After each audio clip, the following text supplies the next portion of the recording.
Hey, it's your girl Constance Carter, and welcome to the Fly Nubian Money. Listen, today we are diving into a topic that has sparked a lot of conversations: class differences within the Black community. Do you guys really think that we have class differences? Is there a division between Black elitists? Well, let's talk about it. Join me as I talk to our queens, Miss Athena Gardner, CPA and wealth expert, your girl Erica Lewis, author of Faith in Transition, Dr. Charm. She is a spiritual coach, a naturopathic doctor, and a girl and a stand-up comedian. And come on. And your girl April Sampay, entertainer, real estate entrepreneur, and your girl Constance Carter, all things wealth activist, Black power, y'all. All right, ladies, let's get into it. I love this topic personally because I often travel in the world of the different classes, just by way of me being a little bit of a bougie and a little bit of ratchet. I'm a little rough around the edges. So I can kind of, I like to say I can go from the White House to the trap house. Now, my good girlfriend, April Sampay, doesn't think that I can go to the trap house, although I believe that I can. She doesn't think that I can get along there. But what do you guys think about the whole idea, Dr. Charm, of the class system amongst the Afro-American community? Well, unfortunately, there is a dichotomy that exists when you become educated. Education in many parts of our community is associated with whiteness and an aspirational whiteness. And I can't remember when I first learned how to code switch. And for people who don't know what code switching is, that's being able to speak in African-American vernacular English, which is what you may be spoken to at home. I'll be going to the store. I'm about to go do this, blah, blah, blah. And then versus, what we consider proper English, even though AAVE is English, it's a dialect, but proper, textbook English. And I remember when I first learned how to code switch, because I went to a mixed school in an accelerated program in middle school after being in a regular program that was in a predominantly Black elementary school. And I started getting called an Oreo. And I remember being called a white woman. Somebody called me a white woman just a couple years ago. This girl hit me in Chicago. She sideswiped me, and when I pulled her over and asked her for us to exchange car insurance information, she offered to pay me $200 on the spot. And then when I said no, I want to file a police report, she called me a white woman, which I thought was hilarious. I've never ever been accused of being a white woman. That's crazy. I've been called white woman a couple of times, which is, as pro-Black. They called you the police. She called you the police. Is basically what she was calling me. She called me the law. We call them the law in Texas. The laws is coming. When they used to the co-post come inside the laws. But the thing is that Black people, we have to be so dynamic and changeable and be able to move in so many different spaces. And when people get education, I think for people who are in the working class or the lower socioeconomic classes, they assume they may resent Black people who have gone upwards and assume that we look down on them, when that for many of us is further from the truth. Now, we have people who do look down and say, well, I don't want to be affiliated with that anymore. But there are people who actually say, no, I want to help my people. I want to use what I have to help my people. Kyrie Irving just sent this girl $20,000. I think she was trying to finish at Johns Hopkins or Harvard, and she needed $6,000. She did a GoFundMe, and this brother sent her $22,000. You can't do that if you get an EBT. You can't help people when you don't have resources. That's right. Anyways, I have to say that there is a class resentment that happens because people have a valid fear that when people leave their class and go upwards, that they will forget about or look down on or resent and have vitriol for the lower class, for the people who are in a lower socioeconomic class. But for me, that can't be further from the truth. I work with all kinds of people. I spent 10 years working on the south side of Chicago in healthcare and was grateful to be able to help my community. But to be called a white woman when I got sideswiped in the neighborhood where I decided to buy a Black home in a Black neighborhood, just to pay property taxes in a Black community, was laughable. Yeah, let's get into it though. But let's get into it because that's a very, very real thing about the idea of having to code switch or the way we have to navigate in different spaces. Erica, and then I want to ask the audience as well. You know, this is a dialogue and not a monologue. So we want you to talk back to us and talk black to us. Has there ever been a time where you had to code switch? Do you have to code switch when you get up and go to work every day? Has anybody ever accused you of acting or talking white? Have you ever been called the police like Dr. Tar? What has been your experience? Erica, how do you feel about the navigation of code switching? Do you have to do that in your daily life? Listen, let me tell you, I worked on ships. I was a cruise director for 3 years. So you better believe I was code switching. Not only was I on ships, but I worked for a Dutch cruise line. Okay? Who says, yes, clutch all the pearls, clutch them, gather them. And I had people of the other persuasion tell me that I was so eloquent of speech and had good diction. Woo! Wait. I need you to stop. Wait. I just need to ponder. Stay right there for a minute, Erica, because you know that is a thing that chaps my black hide. Is when somebody says, wow. Listen, I am writing a book based upon my experiences on ships. But yes, I was told, and this was my first contract. I was greener than a blade of grass.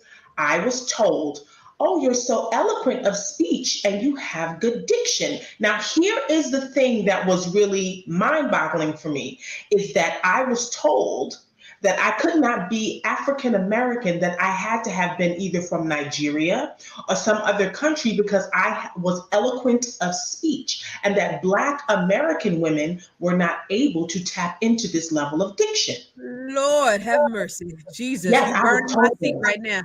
Come on. I was told this, and this is no disrespect or disregard to any of my sisters from any other, because Athena, I love me some Athena.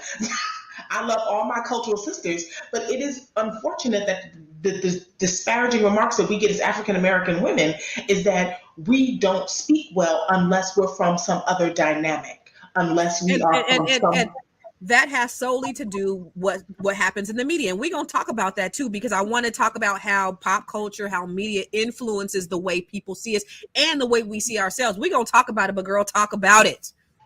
Yes. So I did that for 3 years, and in the beginning it was hard, but I was a music major, so I studied voice. So there is my speaking voice, and then I got my speaking voice, and I'm talking to my mama. So so you have your singing voice, and then you got your sitting home when you're talking with your mama. But people don't understand that. And when being told like, oh, you act like you're white, my mother was told that. She's been told that 3 times in my life that I know of, that my mother acts as if she's white, or maybe, raised by white folks. That is the idea that talking proper has to be associated with white. We got to get that out of our vocabulary. We have to get that out of our vocabulary. We're denigrating ourselves when we say that we are incapable of speaking the King's English, the Kang's English. I think the Kang's English. Come on, Lord have mercy. Okay, April, let's talk about you having a code switch. Do you ever feel like that? Being in entertainment, or what's been your experience? The way I see it is, I can switch it up because I'm clever. The level of my talents is so hard to measure. Anything they can do, I can do better. Hey! Why don't I glow up and stay there forever? Hey! Do it! Yeah. This is where I think the issue is. The issue is that we look at it as code switching, right? No, I don't look at it that way. Even though that's what I call it, don't get it twisted. I look at it as the fact that we can communicate with everyone, but everyone cannot communicate with us. So that's how I look at it. Like, I can go into a room and I can talk to any and everybody, but everybody cannot come into my room. You see how that works? So that just makes us that much better. So as far as I'm concerned, everybody can sit all the way down. But that's just me. All right. I know y'all can't see me, but go ahead and talk about it, Miss Athena. Listen, so I often get accused of being this bougie little girl, always, and I do love the fabulosity. But I think that within Black culture, even if you try to rise above socioeconomic status and you will have some level of class around that, you'll still enjoy things that are quote unquote demonized as ghetto. I'm like, why do we have to demonize, and why do we have to, demonize certain things as ghetto or ratchet? Some days I like to listen to a Hans Zimmer soundtrack, and some days I like to listen to Sexy Red. Like, I think there's room for all of it. And I think that it is more so of like, as Black people, I think we have range, right? I think we have range more so than I think in other ethnicities and cultures.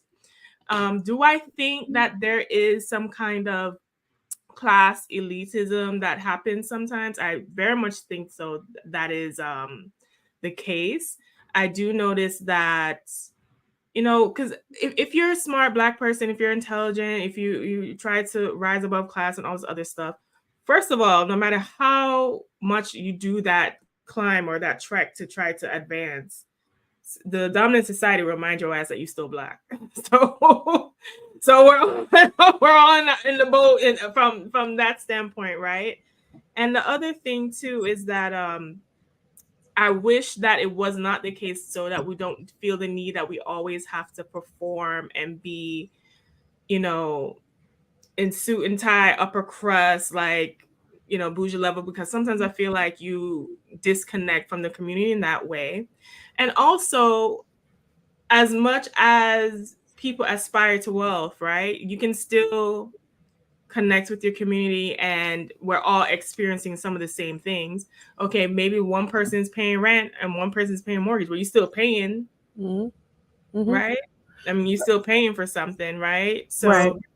I think that there can be that resentment, and from both sides, I think that people who maybe identify more as ratchet or ghetto be like, oh, these people think they're better than us or whatever, and vice versa. But I don't think it necessarily needs to be there.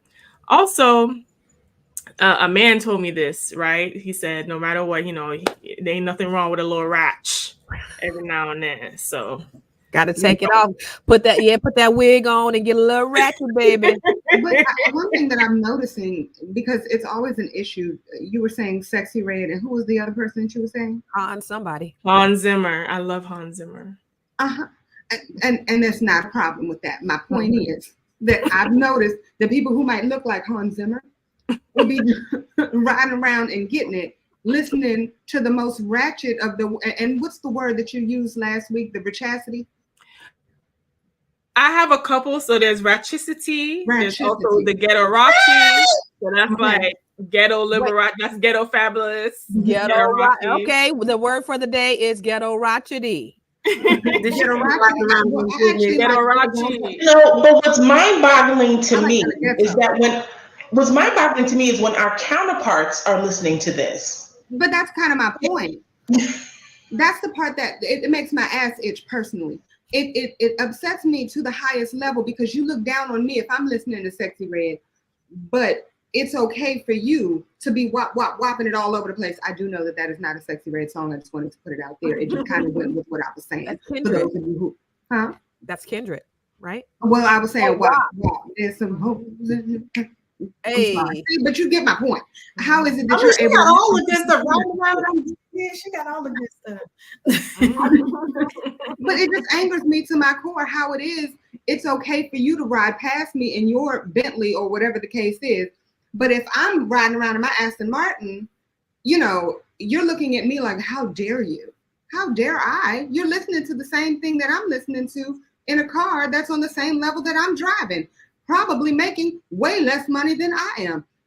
It angers me to my core. And the biggest consumers of rap music are white people. Right. But you know what? I'll actually put it out there. It's us. And so I'm sorry, anybody who's listening. I feel that it's our mindset, because we feel the need to we feel the need to be a victim. We feel the need to feel bad for ourselves, or say I have to change who I am for somebody else. I'm not saying that everybody does it, but there are a lot of people who want to change everything about them. if you're changing to, and not even changing, if you're quote unquote code switching just so you can maybe have a normal conversation, that's one thing. But if you feel that has to be you because you want to be better, like, why can't you be better and curse a little bit? Why can't you be better and listen to Sexy Red? And I want to talk about the idea, because I heard you guys talking about it. When you have white people that do certain things, it's okay for them. So when they wearing red or pink or blue wigs, it's eclectic, it's artistic. But when we do it, it's ghetto. But before we go there, and I want you guys to think about that. And why is that? Why do we allow societal norms or unnorms to dictate how we live our lives or determine whether we're ghetto or not? But for those who are just joining us, it's the Fly Nubian Money on the Fly Nubian Queen. And I have these beautiful queens. Yes, I said queens here talking to us about class, about classism, about the elitist, about the non-elitist, about bougie versus ghetto, quote unquote, ratchet versus bougie, from the White House to the trap house, all of those things. We got Dr. Charm, we got April, we got Athena, and we got Erica. But make sure you're following us. Make sure you subscribe into the Fly Nubian Queen, and make sure that you text the words Queens, Queens, to 87948 so that you get notifications. And guess what, y'all? We on Spotify. So every day we are here, same time, same bat channel, but we're also on Spotify as well. So if you want to go ahead and listen to this on Spotify, on our podcast, please make sure you tune in and you subscribe and you get our alerts. But let's talk about that. Why is it okay for white women to go around and wearing pink and blue and green wigs, and they're not considered ghetto like we are? Who want to take that? I want to take it because I remember in the 80s when Cyndi Lauper had 12 different colors in her head, and it was O to the K. It was okay. But here come Little Kim, here come Cardi B, here come Nicki Minaj, and everybody got their nose turned up. Everybody got something to say. But it's like, no, we made Cyndi Lauper a household phenomenon. We actually funded this woman's lifestyle because we listened to her music and mimicked her hair with Kool-Aid. Who did the Kool-Aid? I did the Kool-Aid. So if it wasn't for us as Black society embracing that 80s genre, would there be pink, red, and green and purple wigs for the girls to be wearing now? I don't think so. So I think it's really unfortunate that it's okay on the left, but not okay on the right. And honestly, we do judge each other. We do look at each other and go like, well, she got on a purple wig. This is not the kind of, why is she bringing inside, outside, and outside, inside?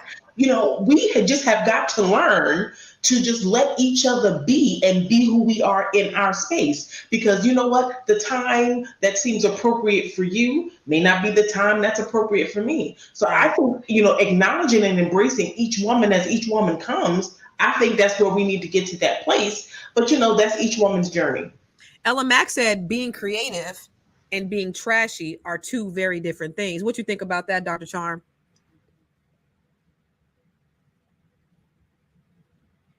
You said being creative and being trashy are two different things? Mm-hmm. That's what Ella Mack said in the comments. Well, Ella Mack, I disagree, because you can be, there's some very trashy people out there, and they're very creative. The two can exist, because I don't. Creativity it's to me is from the divine. Okay, there's a spark of the divine in all creativity. Now, it could be creative for the good side of the force or creativity for the bad side of the force. One thing is, y'all won't catch me twerking a Sexy Red in public, but I will admit, I might she do has it in some private catchy tunes. Okay, so because I actually did a comedy show in Louisville a couple weeks ago, and they played, I don't know why they put, because they didn't know me. They had a Sexy Red as I walked onto the stage, and I said, y'all not finna catch me twerking at this in public on stage. I got dignity. And nobody got the joke. But anyways, but I have been known to, to do a two-step to some Sexy Red at the house. So creativity and ratcheticity, it can coexist. I think we as Black people, we have, you know, with the civil rights movement and all the struggles that we have gone through, and we've always been looked down on. You know, the Hottentot Venus, Black women are looked at as sexually lascivious, this stereotype from the plantation. We were getting raped, but we were being called the sexually lascivious. And I think we've just internalized so much, and we feel a lot of social responsibility to really uplift ourselves on behalf of the race. And I think what happens when you have these bad actors out here, you know, we look at it like you represent all of us. And to an extent, I think that's a lot of responsibility to be carrying around and not being able to be individuals. But on the other hand, when you look at how the world perceives us, Black music and Black marketing of Black culture and television is one of the biggest exports that America has. And I remember Oprah got called the N-word when she was in South Africa, and the guy said, "Hey, what's up, my N?" And she was like, I guess somebody pulled him to the side. They're like, "You're not supposed to say that to people." And he's like, "But I saw it on TV." So, you know, you just, I don't know. And yeah, we're going to get into how, again, media has really influenced our lives as Black people. But the thing, I see you over there twerking. What are your thoughts about us owning the word ghetto, though? Because, you know, I remember when they started talking about you might be ghetto if you're this, you might be ghetto, that, you know, they use it in the playful terms. And then we started owning that word. And then I even seen Black people getting mad when white people say that they're ghetto. You ain't Black. Why does everything bad have to be synonymous with being Black? You know, we call ourselves the N-word. We call ourselves ghetto. And then we get mad when other people use those terms like we own those derogatory terms. Why is that? I think we have a very complex relationship with those terms or things that were created to oppress us and negatively categorize us, right? And I think that we've, as a group, have taken mostly the stance of, okay, let's take ownership of these things. And it doesn't necessarily need to be anything that we need to own per se.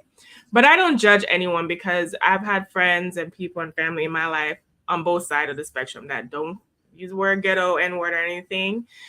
And then I have people who are on the other side of the spectrum that be dropping ghetto N-word every 2 seconds. So I think that within the confines of this conversation, as we're talking about bougie and ghetto and challenging stereotypes of Black people and Black women, that we learn to look past these labels and categorizations and get down to the human level.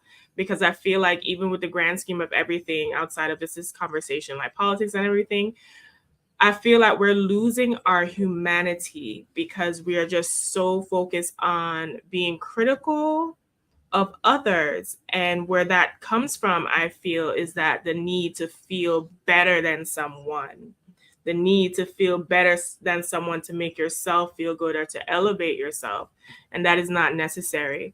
And the other thing I also want to expound on, maybe ask you guys, is that I've always felt like,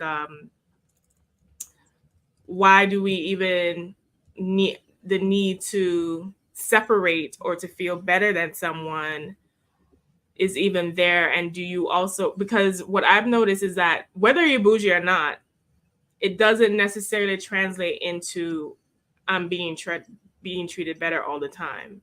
Like there have been instances in life, I can even use dating as an example, that you would think a man would behave a certain way because I'm dressed as this sophisticated woman and he shows his old ass. So it doesn't, how you look, why there does have some implications, does not guarantee certain things. It doesn't guarantee anyone's going to respect you. Yeah. There's a lot of respectability politics between the bougie and the ghetto and the ratchet and the this and the that. Yeah.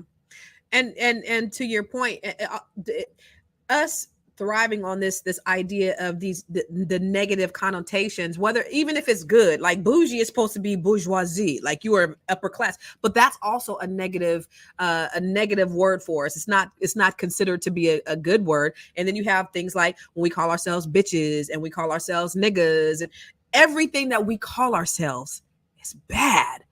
April, I want you to touch on that, and then Erica, I want you to touch on that. But why is that? Like, why have we allowed, society to make us feel like everything that we are? So because we're not a monolith. I'm going to say something that maybe I shouldn't necessarily say, but number one, because we accept it, right? But number two, I feel that we've been called it so much that we look to put a positive spin on negative things. I being one of those people. So I created a term called ugly. Ugly stands for understand God loves you. At one time, I was called ugly so often that I'm just like, okay, well, I'm going to own it.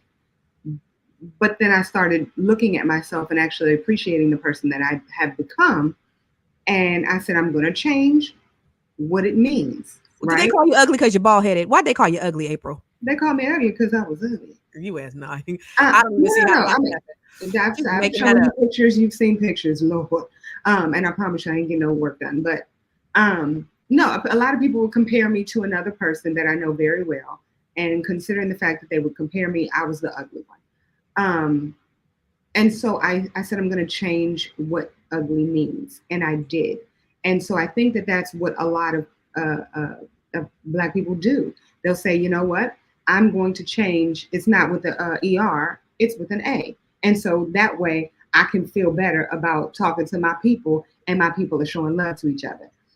As long as you don't have anything negative behind the word bitch, it's like, hey, that's my bitch. That's my girl. That's my homie. It's okay. But if you say it and you have the wrong tone and your body language ain't body languaging, then what you said before, it's going to be some choir singing and some flowers bringing. Some slow singing and some flowers bringing. Slow singing and Lord Jesus, April. So that part. All of it. Erica, what do you think?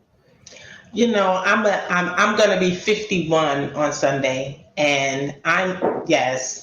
Good girl, you better do it. Gallon of water every day. Birthday. Thank you, Leo season. Come on, let's go, Leo. It took me, and I'm still trying to deal with it. So bear with grandma. That word bitch, because see, back in the 80s, right, that's fighting words, baby. Guard your grill and knuckle up if the word bitch came into existence during any conversation. I don't care if we was playing the dozens. I don't care if we was jumping rope. That word bitch meant fist up. So I have not embraced a lot of terms of endearment that we have started throwing around in our culture. And to flip on that, the first time that I heard the word nigga being used in my family was when I went to go visit my cousin. I had my mother didn't use that in the house. My father didn't use it in the house. But when I went to go see my father's family, they were like, "Oh, nigga, go get this. Oh, nigga." And I was like, "Oh, wait a minute. Like, wait a minute." And I said, "Grandma, y'all cuss it." And she said, "That ain't no cuss word." So, it was, it's a cuss word in my house. And it depended upon. I'm the only one that can curse.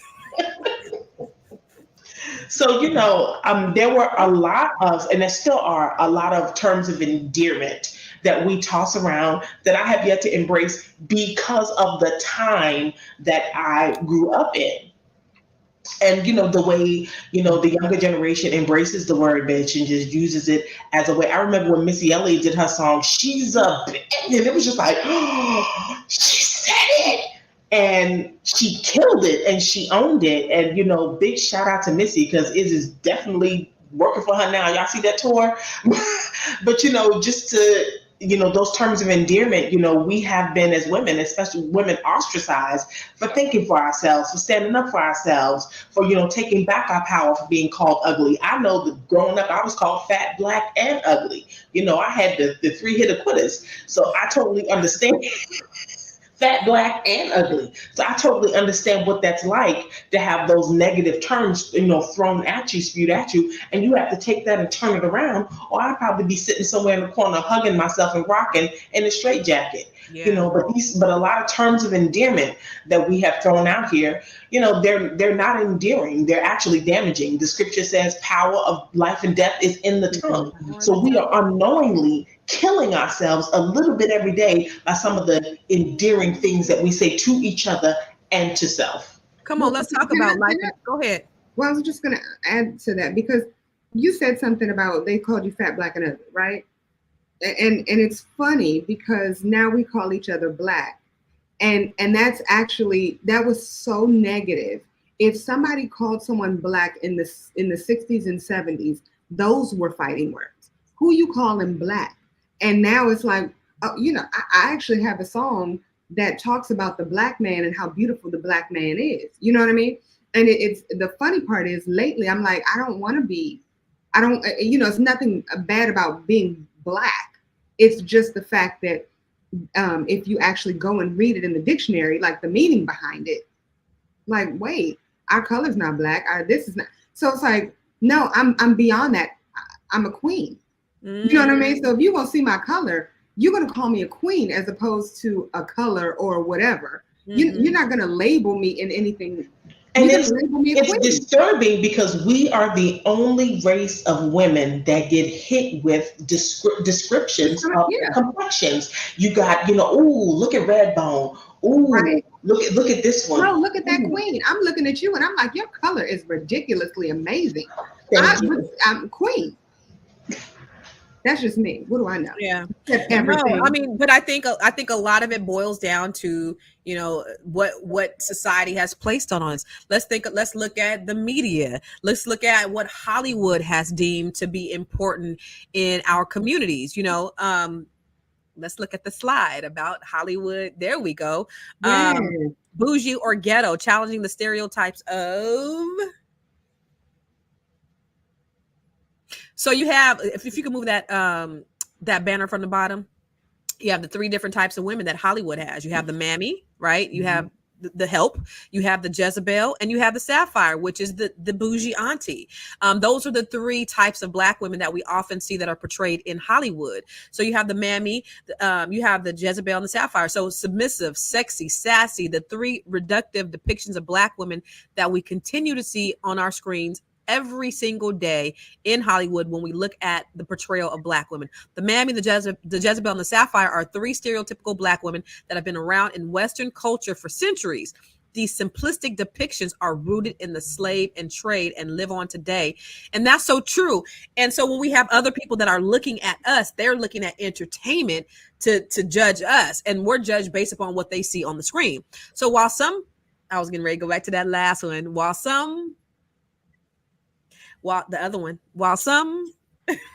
the next one.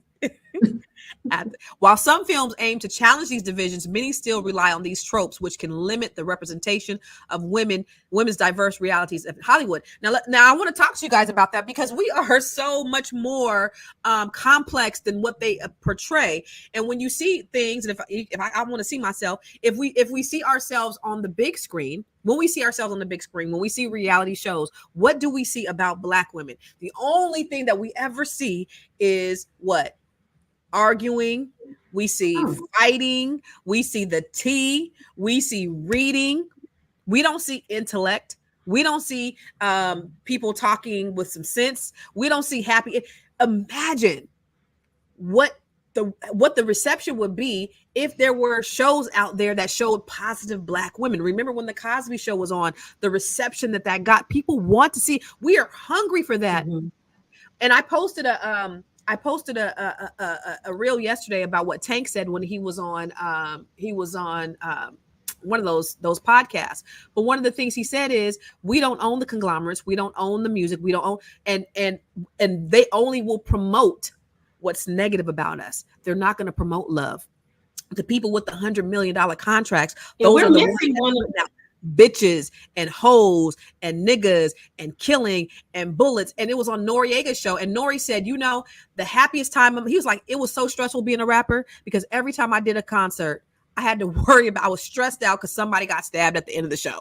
Right. But when I did reggaeton, he said that was the funnest time of my life because people were having such a great time.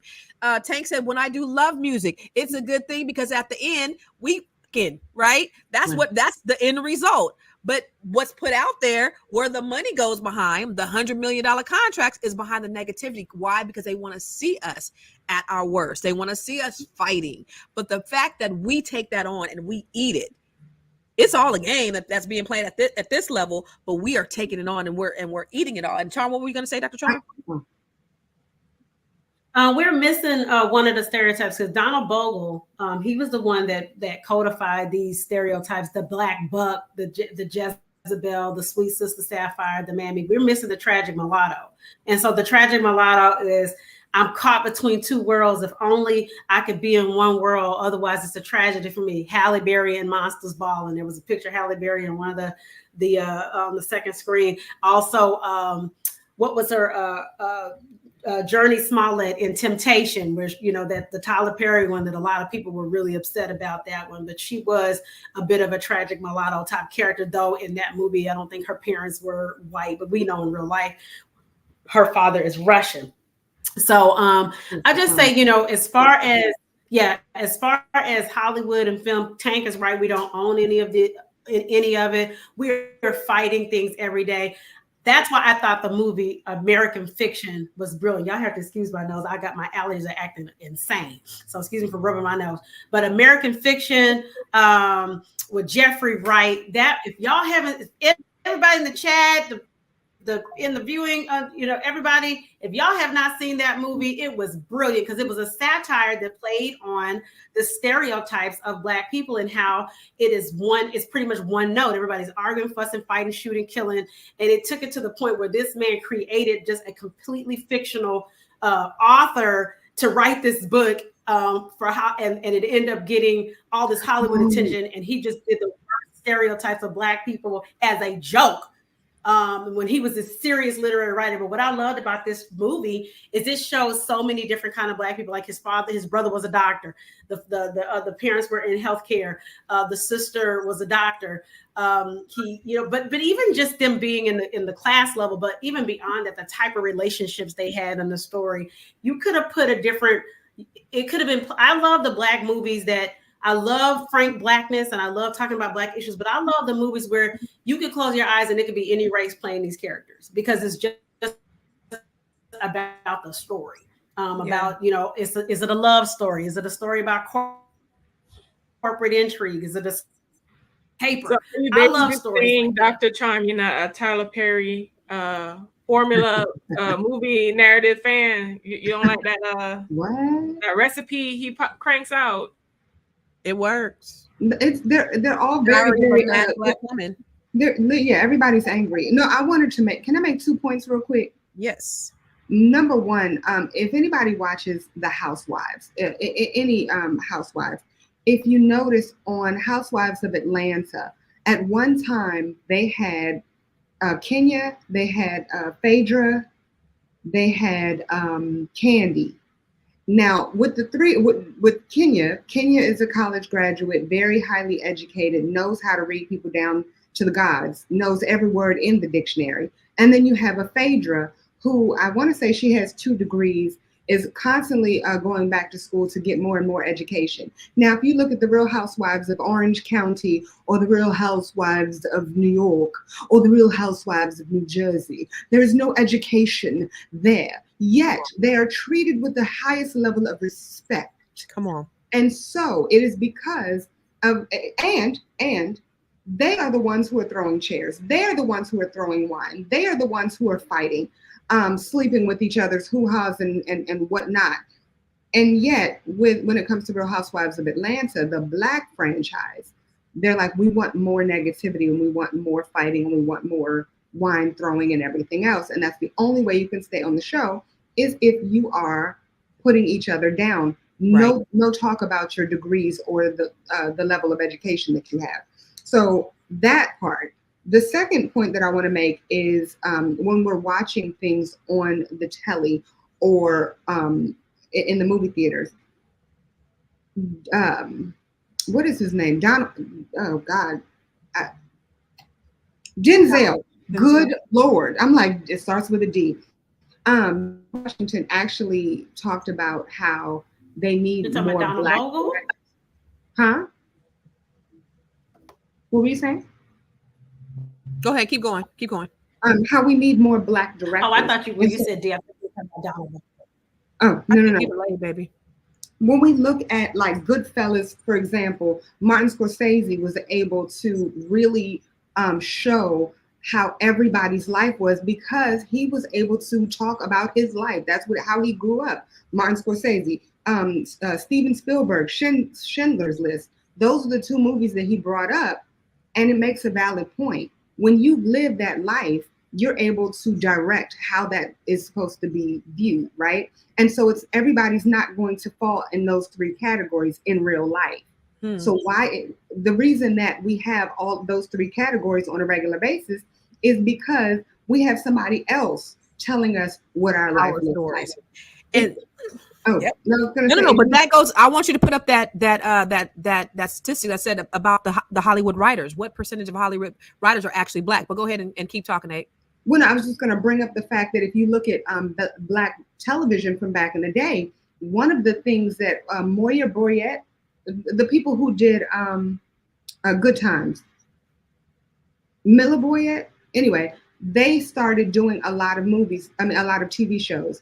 And one thing that they did do, even though it was not, they weren't Black, is they took what the actual people, what the actual actors were saying. They listened to them and they said, okay, tell us what would you normally say? So even the dynamite thing, even though nobody liked it, that actually came from JJ, which I can't think of what anybody's name is right now. Jimmy Walker. But your point though is that they remember Esther Roll said she would not take that role if they did not have a husband, if she didn't have a husband, right?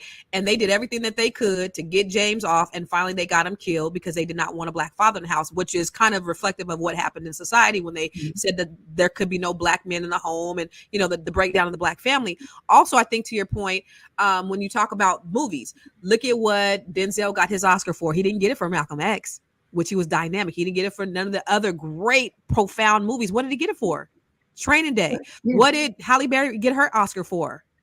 Monsters Ball. What did Will Smith ended up getting his for what? Brokeback Mountain. That was his first one. Will Smith did Brokeback Mountain? No, he wasn't in Brokeback Mountain. Wait, there was one movie he that got it for playing Richard Williams. He got it for playing a great role, and it was King a great King Richard Black male role. King Richard. Yeah, Wait, King Richard. But he like sleeping? No, that was the other one. That was the other one when he was a young boy and he was a manipulator and he was a narcissist. But to the 6 degrees of separation. 6 degrees, yes. That's what I said. But to your point though, they're portraying that of us. And if I can go back to that slide where it talks about what the percentage of the writers are actually Black, and then it makes you wonder, Gwen, if we could put that slide up. As of 2022, approximately 13% of Hollywood writers were Black, according to the Writers Guild of America.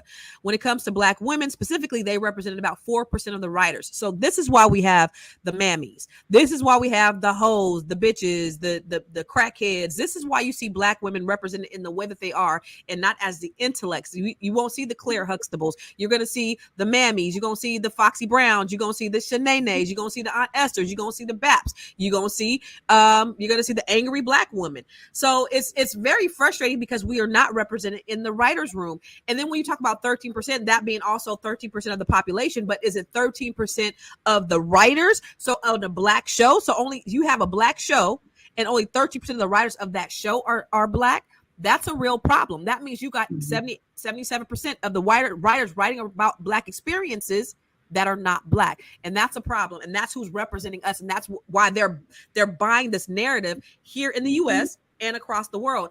But if you're listening right now, you are listening to the Fly Nubian Money on Fly Nubian Queen. And what I need you to do is make sure that you subscribe to the Fly Nubian Queen on Instagram, on Facebook, and on YouTube. Make sure you follow us. And also make sure you text the word Queens to 87948. Now let's get back into it, y'all. So what do you think about you being able to just real quick, Constance, just real quick, they asked they were asking in the chat, and I was asked to say what was the name of the film, and the film is American Fiction. And it's got nominated for a bunch of Golden Globes, and I think maybe even an Oscar, but I think it won an Oscar. It was American Fiction. That was a good movie. Thank you, baby. Right. I appreciate that, RJ. I think RJ McKenzie wanted to know, but let's go back to the bougie versus the ratchet versus the bougetto versus what was the word of today, Athena? Oh, the word of today is ghetto rachi. Ghetto rachi. Put together. Ghetto rachi, baby. Ghetto rachi. So let me ask you, Erica, would you consider yourself along the lines of the bougie or the ratchet? And I want to ask all of you guys. So I want you guys to think about that. You know, I think it determines on where I am and what the moment requires. Okay. Because there have been times where I have been in a bougie environment that required my ratchet to come out. Okay. Some people get out of order. And so sometimes you have to put it in order. I need to know where you leaning. I need to know where you more leaning, like on a daily basis. So when the 99 and the 2000s come on, what are you doing?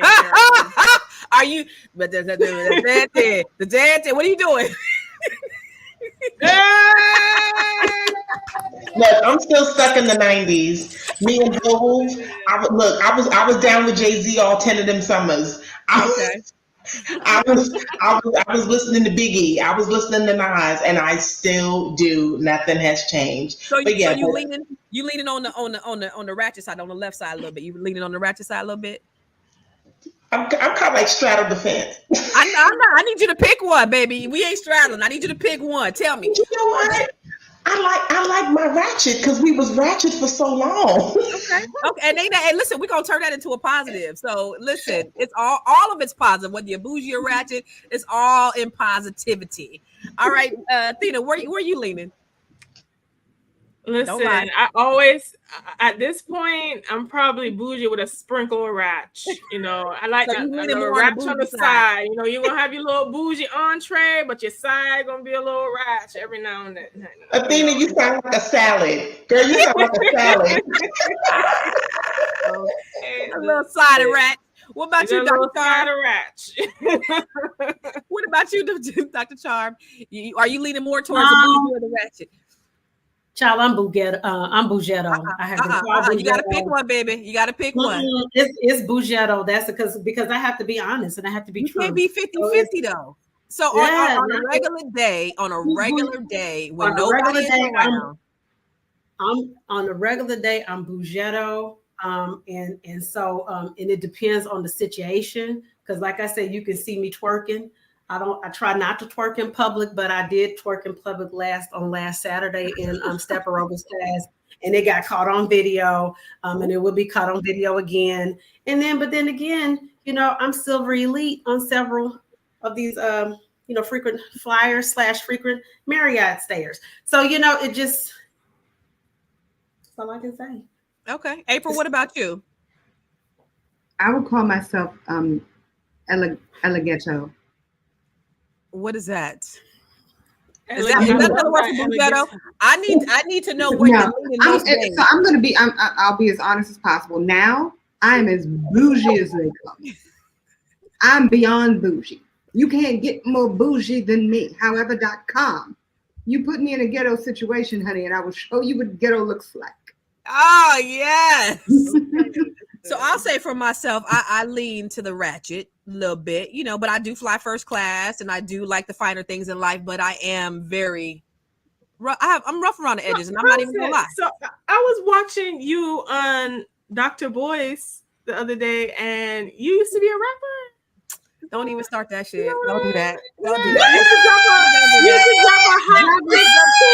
Don't do that. Oh, drop it, CC. Don't do that. Don't do it. Don't do it. Don't do it. Don't do it. Okay, Big Lotto. I'm just saying, like, based, you know, because we all relate to, of course, different types of people, whether they're bougie or ghetto. And I don't like being around the ratchet and the ghetto, but I would say for me, I'm a little rough around the edges, and I'm not even gonna front. I'm not gonna act like, you know, but I could be what I need to be when I need to be it. I could certainly go to a White House gala and not be intimidated at all. But for not in the Trump house, but for my comfortability, I like to kind of stay in the, you know, like stay with some real people. That's all. But let's go back to that. Hood adjacent. Come on, that's what I'm talking about. I love it. I love it. You just coming up with all kind of words today. I love it. But we as Black women, I think it doesn't matter, sort of what walk of life that we're in. We all need to figure out how we can support each other, because we got to be able to navigate in these places and spaces. And we're not a monolith, and we're multidimensional. We're very complex creatures. And so the way we're portrayed is very different than who we are. And so how can you, because I know there's a couple of us ghetto, a couple of us, not ghetto, a couple of us a little ratchet, a couple of us bougie. How are we able to navigate with those people who are not in our quote unquote class system? How do we make sure that we can navigate in those spaces and make sure that we can bring people along with us that need our help? What do you think, Erica? I found that it seems to me that the younger generation just doesn't have that balance that we have as Gen Z, Gen X. They don't quite have that balance of knowing when to turn up, when to turn down, or when to just balance out. And I think that's why now there's such a huge gap between bougie and ratchet. It's because they just don't know when to say when. They don't know when to tone it down. They don't know when to not wear the bonnets to the airport. Sis, Jesus, take me to church. I got a bonnet thing. I'm so jaded by bonnets, I won't even sleep in one. I won't even wear it in the privacy of my own home. I have a question for the panel. So are bonnettas, which are girls that wear the bonnets outside, are bonnettas considered ratchet? Yes. I wear a bonnet all the time, okay? Because I want to make sure that my hair is always protected, okay? So I don't care where I am. I'm wearing a bonnet right now. Yes. Well, they talked about Monique so bad because she did the public service announcement to the girls wearing the bonnets in the airport. But, and I could kind of agree with Monique somewhat. But Monique, my bonnet is made of 3,000 count Egyptian silk thread, and a little Asian man that sold it to me assured me that it would preserve my edges to the year 2035.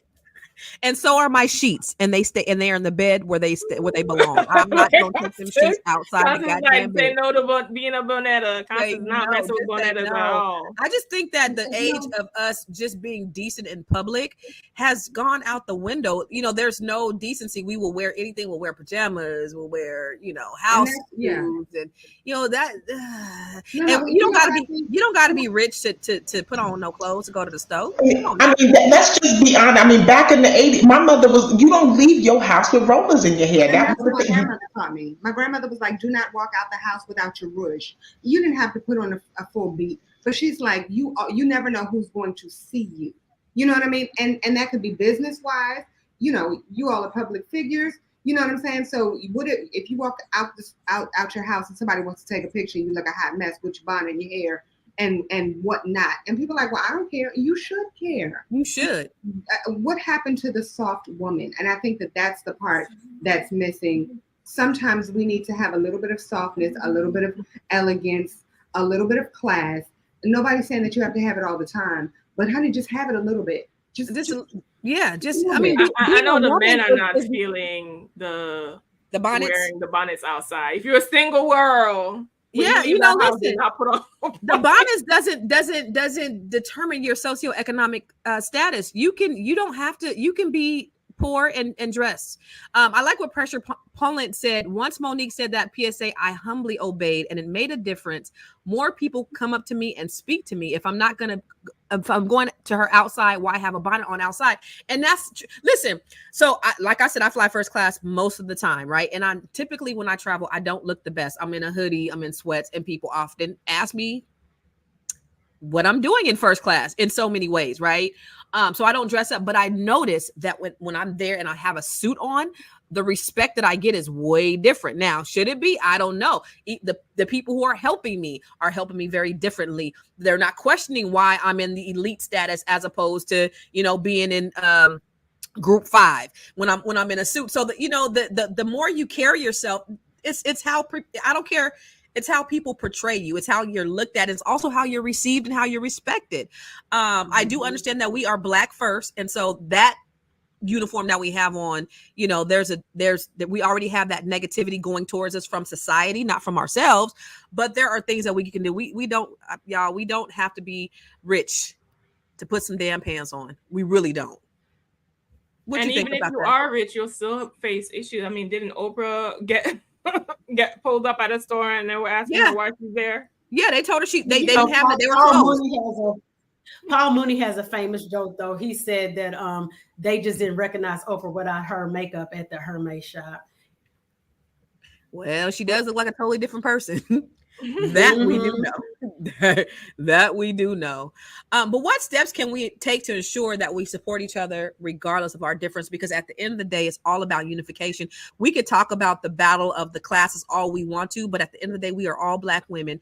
We are all striving to go in the same direction. We want, you know, we want the same things. Everybody wants to live in peace. They want financial freedom. They want to be able to take care of their kids and their families. They want to live a life that's drama free. I think most people want the same things in life. What steps can we take, Dr. Charm, to ensure that we can work together, you know, across socioeconomic statuses to make sure that everybody feels inclusive? Well, I have to say this, and someone said, made a comment, I cannot remember where I saw this, but they were like, Black women are all Black women, and we have to learn to accept all Black women, no matter how we come. And that means from the most ratchet to the most ghetto to the most high society, the most high class, the 500 millionaire. You know, we have to respect and accept all Black women. And as Dr. Laila Africa said in Hidden Colors 5, which I was actually in Hidden Colors 5 with him, he said we need all Black people to fight this fight. We need all the Negroes, even the ones that are certified with papers. Woo! And I'll sign off. April, what do you think? I think there was a gentleman, Robert F. Smith, who paid for everybody's schooling at Morehouse, right? Yeah. And so he decided, because I have money coming out of my ass, I want to make sure that all of the children can start fresh, just like the other side, right? They're starting fresh. They don't have any bills. They don't have anything. That means that what he did was he gave back. And I think that that's something that we fail to do so often. We don't give back to the younger generation. And I think that giving opportunities, mentorship, and just being an all-around good person, I think that right there, just showing that you can be a good person and still be yourself. I think that that's something that needs to change. But mentorship, giving back, reaching to the next generation and saying, I am here, ask me, or I am here, you need help. And not making people feel bad about the fact that they're ratchet.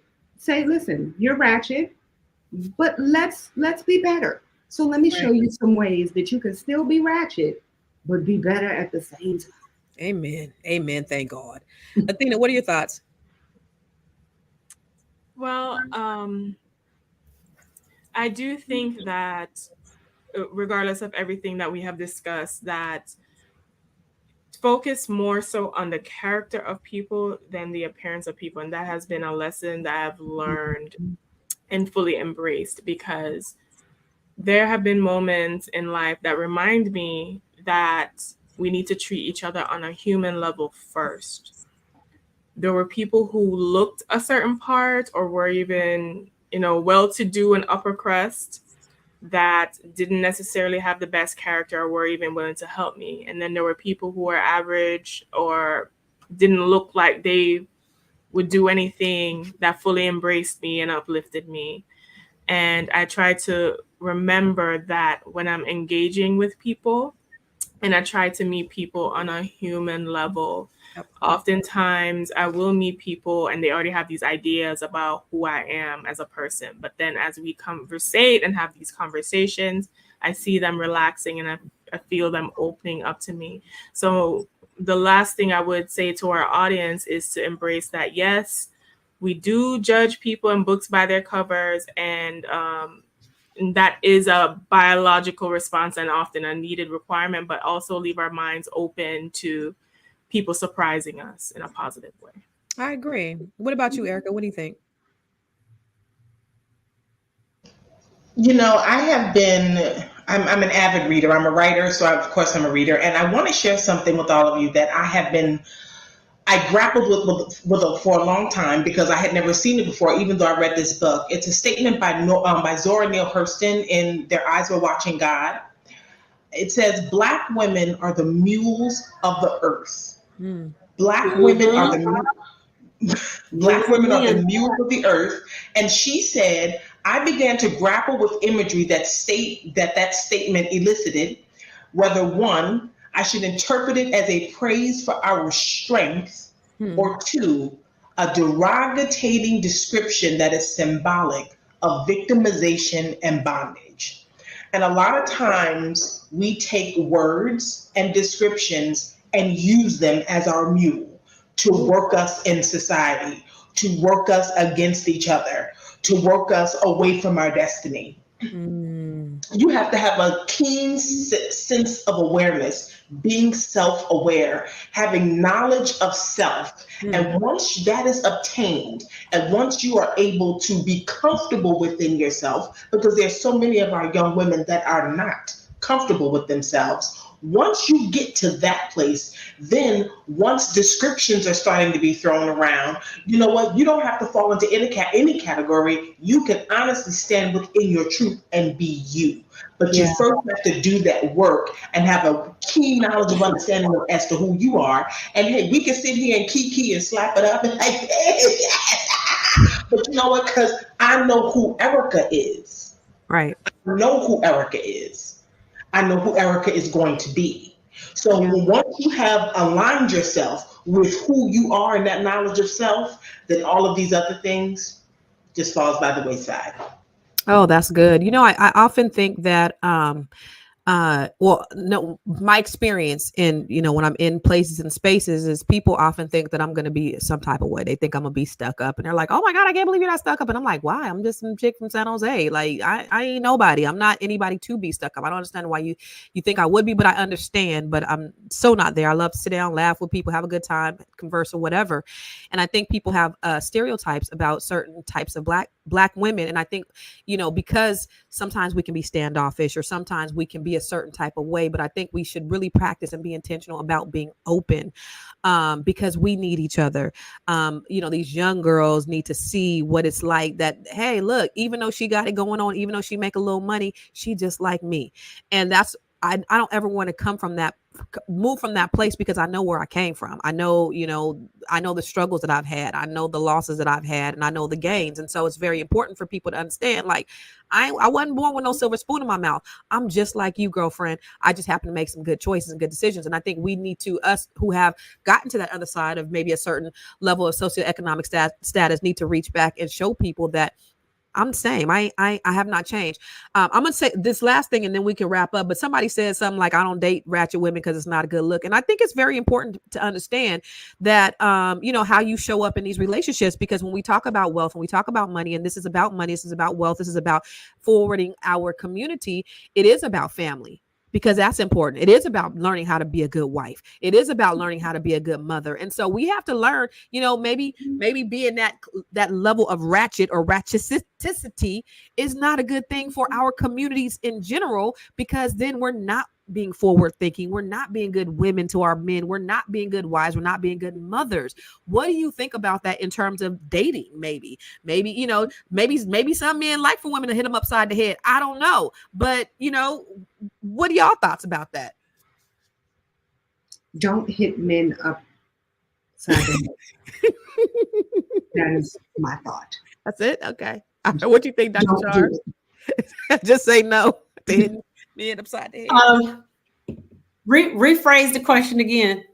I'm just saying, in terms of dating, and we're talking about moving our culture forward, and somebody said in the comments that I don't date ratchet women because it's not a good look or whatever. But I think it also, training our women about, when I talk about being ratchet, I'm just talking about being a little rough around the edges, and I can get grimy a little bit, but in terms of being, a good woman, a good mother, a good wife, not being ghetto and being, having some respect about yourself. Men love toxic women. I have seen men with ratchet women. They love a toxic, crazy woman. Some of them say the sex is better. Some of them say the sex is better. Pass the virtual collection. No. I will say this. I have to say this. As a person who dated. Oh, go ahead. No, go ahead. Let me just finish. Yeah, and so that whole thing, because I was raised right. I was raised, going to church every Sunday on the Sunday school bus. I went to vacation Bible school with the hot dogs and the hot dog water, them good chips and stuff. And raised where I went to my granny, and I was getting ready to go to school, and that skirt was 2 inches above the knee, and she sent me right back to go change clothes. I was raised that way, and I done seen these toxic, ratchet girls with the good pee. Suki with the good coochie. So all this, they're getting attention from it. I know it's corporate driven in the rap world, but still there's an element that there's men that likes these type of women. I mean, look at Dr. Umar just took a picture with Suki. They done dressed up and got her all cute and got her in her little Sunday school Easter maxi dress, and she taking pictures with Dr. Umar. This is a man with a doctorate. So you tell me that they don't like these toxic ratchet women when they like good coochie. Look, I'm not gonna do that. I'm not gonna be shaming people on being ratchet or not, because I got a little bit of both. But I'm not gonna lie. They like them ratchet ones. Wait, I have to say this though. But where I would agree, I also disagree, because I've had my fair share of guys who only have a mattress in the corner, and so the guy who has the mattress in the corner, is that guy is the exact same as the ratchet woman who has the good. Okay, I'm just putting that out there. I just want to make that clear. And so, with that being said, they only like they don't like the fact that they're in a bedroom. You don't like the fact that you're in a bedroom that with a mattress that doesn't even have a box spring. I'm putting it out there. But you enjoy the 2 hours of time that is spent, and you are ready to go home to your home that does not have all of the roaches and rats that are going that are flying by. That being said, no, he is not going to wipe her. That is not what always happens. If you notice, the people who are, I think, more extreme are the ones who are typically not going to settle down with that person, and the person who is that right mix of the bougie and the ghetto typically ends up getting wifed. So do you think, what do you think, Erica? Do you think the men are wifing the girl to Suki with the good coochie? I think a big thing that is happening here, and I've heard several brothers that are talking about this, is that this, I don't know these women, the sexy reds and the Sukianas, that, this generation of women, they have poor hygiene. I don't care. I don't care how bougie.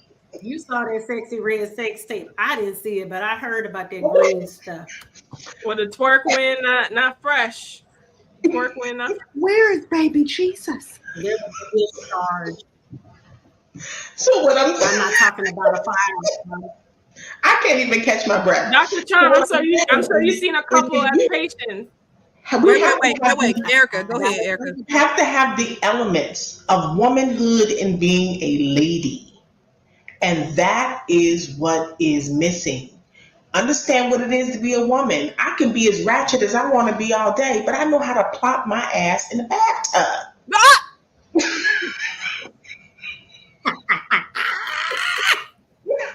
I use Ivory soap because it is faithful.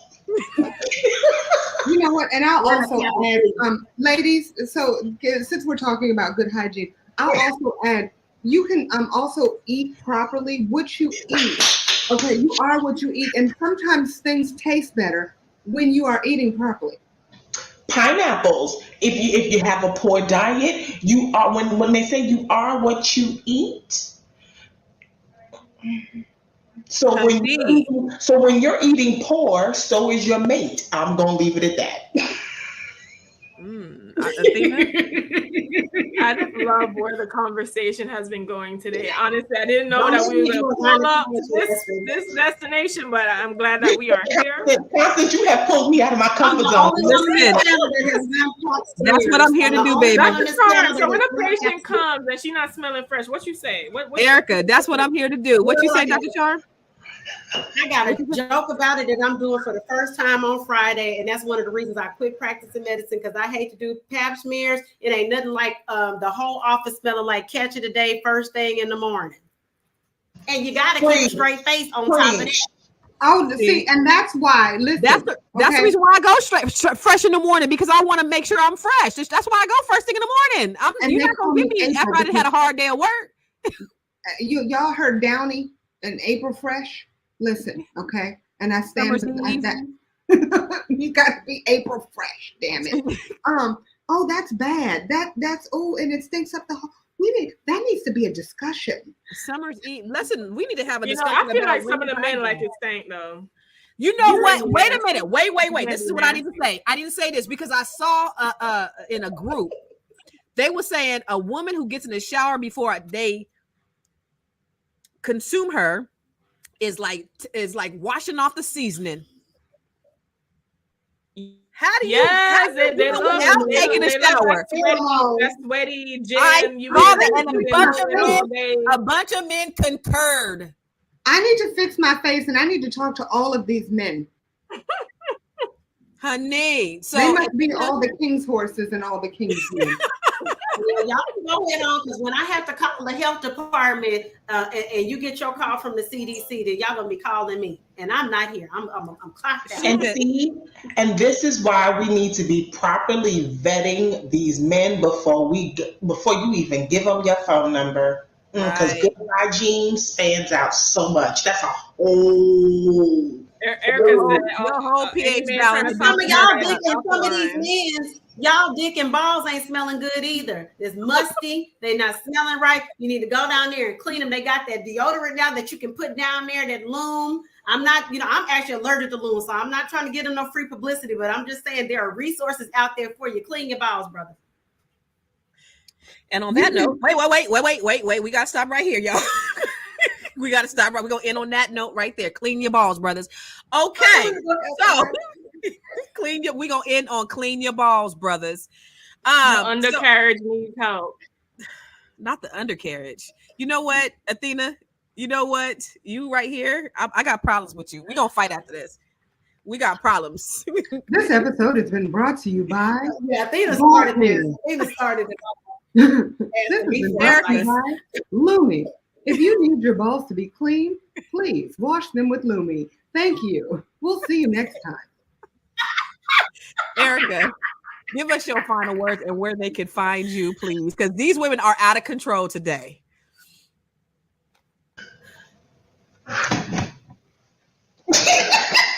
Jesus. Don't. I don't even know what to say. Thank you for watching. Thank you for laughing with us. But listen, take care of yourselves. Ladies, again, we are multidimensional. We are every woman, as Shaka Khan once said.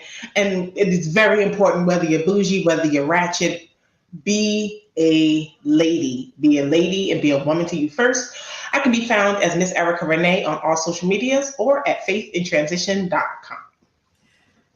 Somebody said I be thinking women say wild things, and then that men say, and I be like, uh-oh. But here's the thing, y'all have no idea, because when the cameras go off, when the live go out, it gets real serious up in here. But anyway, Athena. All right. So I know a lot was said in this episode, and I didn't know we were going to take it there, but final thoughts are this: bougie or ghetto, it doesn't matter. We're all Black people. We're all, having clearly similar experiences out here. Make sure that you keep it fresh, right, and tight. and make sure that the undercarriage is getting the much needed water and soap that it deserves, gentlemen. For our ladies, if you want to live your best goddess life, that means no bonettas out here. That means that you are smelling fresh. That means that your bank account is increasing and the stress is decreasing. You can find me at wewealthwoman.com, on social media at wewealthwoman, and listen to my podcast, the We Wealth Women podcast, on Apple, iHeart, and Spotify. And that is all for today. Armando, I don't like you. He said you ladies went balls in today. Armando, go to hell. And did. And did. And RJ said also get some Afro sheen. And I have a public service announcement. Ladies, shave your coochie. Dr. Charm, what do you say? I have to say that I've said all I have got to say. I've been boughetto, I've been ratchet, I've been uppity, I've been all those things. I am all those things. She's all in me, all of her. I'm from Third Ward, Texas, aka also Independence Heights, Studi down, Houston, Texas, up in this biatch. And y'all can find me on IG at CharmGirl77. You can text me because I am a psychic reader. I don't know if it came through today, but you can text me at 404-832-5179 to get to the bottom of the situation. I can talk to some of your dead people that have passed over you want to connect with. Also, I got a comedy show this Friday, August 2nd. I'll be posting it on my Instagram at Atlanta Comedy Theater, Norcross. Y'all can catch me. And for everybody who wants to talk about this, okay. Look, I got a bitch. Yes, honey. Yes. Thank you. Bonetta.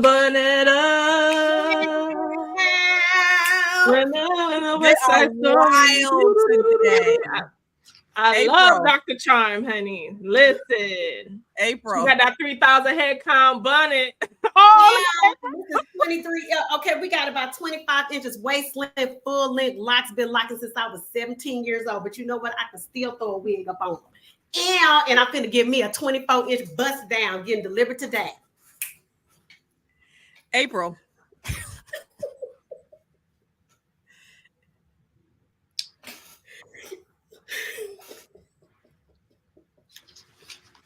April like baby girl. Want to make sure if y'all gonna wear y'all bonnet, I'm showing mine. Damn it. Hello. First of all, thank you so much for joining us today. We've been very happy to have all of you. My final words are: be bougie, be ghetto, be you. Okay. But when you learn who you really are and love who you really are, please make sure that you teach one. Teach the next one, because we were talking about poor hygiene, and trust me, it's running rampant in these streets. So please, each one, teach one. You can find me everywhere at April Sampe. That's right, APRILSAMPE. You can also find me at Realtor April Foster. That's right, Realtor April Foster. If you need a home, I've got one for you. Look at God. It's crazy. Y'all, this was off the chain Well, today. who are you? And I much, huh? Who are you? I'm about to say it. Is that okay? Sorry. Oh, okay. And I want to just say that I really enjoyed. See, this is proof that Black women are not a monolith. We come in all different sizes, shapes, statuses, socioeconomic statuses. And here's the thing about that: it doesn't matter where you come from. If you bougie or if you ghetto. The at the end of the day, we all share similar experiences. We are Black and we are women, and we can work together. We can get along. We can have discussions. We can talk intellectual about elections. We can talk about cleaning your coochie cat. We can talk about making sure the balls smell good. We can talk about all those various things because we are not a monolith. And I love engaging with these intelligent ladies because we can sit down and have all those conversations. But where can you find me? You can find me on all things I Am Constance Carter on Facebook, Instagram, and on YouTube. And listen, I have partnered with the Black Business School. Tomorrow I don't know if you know, I built the largest Black-owned real estate firm in California. I'm a real estate investor and all of these other amazing things that God has blessed me with. But me and Dr. Boyce, we are putting together a real estate training, a free one tomorrow night, 8:30 Eastern, 5:30 Pacific, where we're going to be sharing how to get some real estate investment strategies in the next 90 days. How can you own some property and start investing and building your wealth portfolio? get with me. Go to the blackbusinessschool.com and register. And also for Black women, again, we're all different from all over the place. I love Black women. I have a collective that's getting ready to start August 21st. It's called the Net 7 Collective. April was actually a part of the Net 7 Collective. And we have Black women from all over the country and all different walks of life that come together that are only interested in helping each other build wealth. And so if you're interested in this, please go to Book with Constance. I just opened my calendar up yesterday, bookwithconstance.com. I would love to talk to you. All right. So ladies, y'all is crazy as shit. And the great thing is, see, we're not stuffy. We're not just sitting here pontificating ad nauseum about the political landscape of America. We can talk about cleaning your coochie. We can talk about Suki and Dr. Umar and making sure that your balls is fresh and making sure our pH balance is right. We can do all of those things because we are a complex group of people. We can talk about what's going on across the globe, across the pond. We can talk about all of those things. And today we choose to talk about yo stank ass. So thank you for tuning in to the Fly Nubian Money. And thank you for subscribing to the Fly Nubian Queen. We will see you tomorrow. Same time, same bat channel. Peace. Oh, give me back the word of the day, Gwen. Word of the day. Word of the day. Ghetto. What was it, Athena? Ghetto ratchy. Peace out, y'all. Ghetto ratchy. Ghetto ratchy. Grow your